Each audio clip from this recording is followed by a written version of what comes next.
And you know, they said the prediction is like over 200 million people overseas don't have access to banks, don't have access to cell phones. Billions. Oh, well, they got access to phones and fine, but you know, they may not have a phone, but they'll access. If they get on the internet, the first step on the internet is going to be through a phone. Right. Oh, Right. You think Charles let them get back Bitcoin again? Yeah, yeah. Okay. China's interesting, and yeah, China's interesting. I'll talk about China later because I plan to travel there. I don't want to be too critical. You can disappear in China. Yeah, you can disappear in China. Right. For real. But you don't want Trump. You don't want Trump to have to come and get you. Right. So go back to to the square one basics. If you have to describe someone walking off the street, what is a coin, right? And so before you answer that, from the angle and the perspective of, you talked about having mass use of coins. So the Litecoin you can exchange it, maybe a coin you can interact, maybe a coin you can use for video games, maybe this other coin you can use to give people on their social media. Like what's the, what is a coin and how does the technology behind the coin kind of?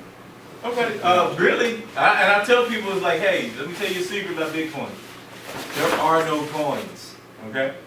All we're talking about is a ledger, is a record of me saying, transferring value from me to you or vice versa. And you say, well, can that record be altered? No. Why? Because we use this thing called public key encryption, okay? I have a private key and a public key that I can create an address for, and you have that as well.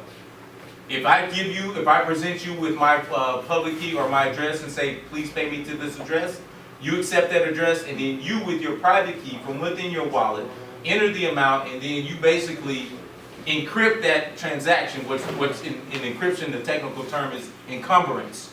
You encrypt that transaction, put it up on the, propagate it to the network, and it's there. So now, when I say I have this much value in my address, the network is going to verify it. It's going to say, Richard says he has this much in this address, and it's going to go back and verify it, and it's going to go back from my address all the way to your address to make sure that the outputs that you sent to my address are greater than the outputs that I'm trying to spend. Right. It's just like, what do they call it? What do they call it? Double entry accounting. Okay? Right. And so it's the same thing. It's like you're not only saying, I'm not only saying I'm pulling directly from your balance, but I'm going beyond your balance to see what inputs or deposits got you to your balance. Right. So I'm going back, all the way back to the beginning of Bitcoin every 10 minutes to verify every single transaction that ever was and make sure they were all encryptically encumbered or authorized. And then that way I know that the money you're paying me is there. Okay? So it's not even a coin. It's just a transaction and then a history of transactions. Right. And that's the technology between exchanges. So if that's the case, what's the difference between submitting a transaction that has a value, whether it's Bitcoin, Ethereum, Litecoin, Doge, whatever other coin, Kanye coin, whatever. I mean, you have these different coins. Is it just different mediums that I'm going to exchange to say I have this value, I want to give it to this brother right here and give that? You got different chains. You got different blockchains. Right. Now, if you want to know the distinction between the blockchain and what the exchanges themselves, then the exchanges, these blockchains are on distributed systems. Right. That's So the ledger. this ledger.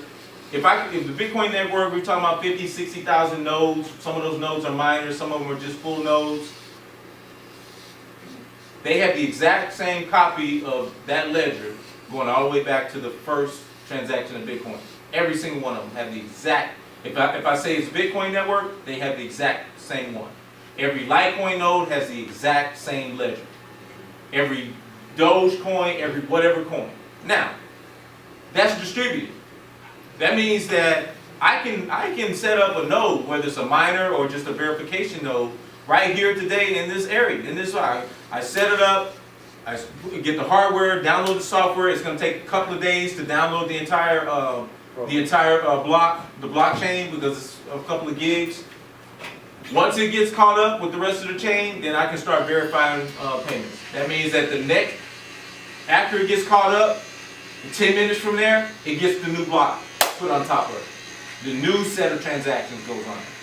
But Now, that set of transactions is specific with that coin that you set up. Yes. So the Bitcoin, when it was set up however many years ago, there's that electronic record that has all the transactions. Correct. And that's what dictates, like if you look on whether it's things like 16,000 yesterday, that just has to do with the volume of the transactions, right? No, that's when you look at it, the price, that price is a combination of average of the markets that it's trading on. Like when you look at the